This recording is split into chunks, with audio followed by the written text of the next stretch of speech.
Essa é a visão do nosso apartamento aqui em Berlim. Lá ao fundo, aquela cúpula, aquela construção antiga, é o parlamento alemão.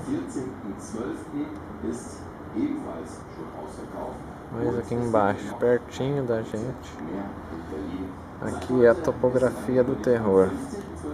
Museu com imagens da guerra, da história da Alemanha e de Berlim. Ali, ó, dá pra ver um pedaço do muro. Os pedaços destruídos.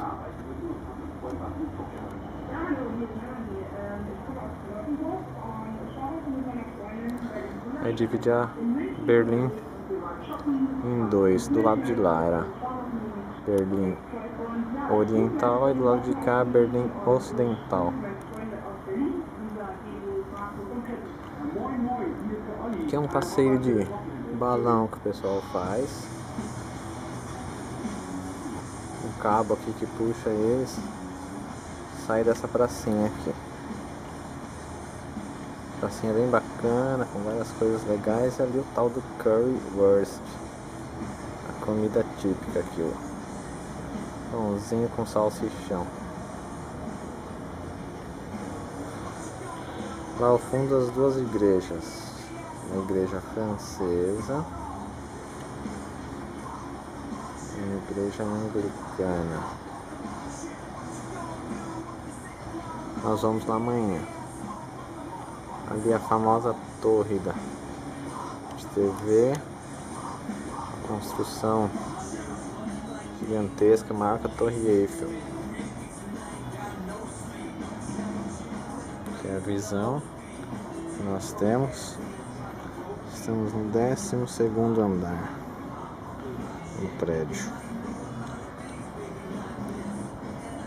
Aqui é um Ibis, ó. Dá pra ver um letreirinho ali de trás pra frente. Ali é um outro hotel, o Etap. Esse aqui, ó,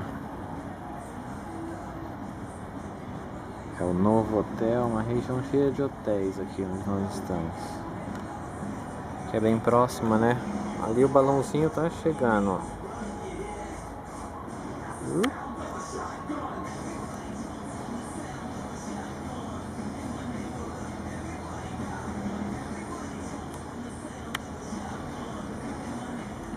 Pronto, pousou. Berlim é uma cidade bem bacana. Muitas construções antigas, muitas coisas novas, tudo misturado. Impressionante.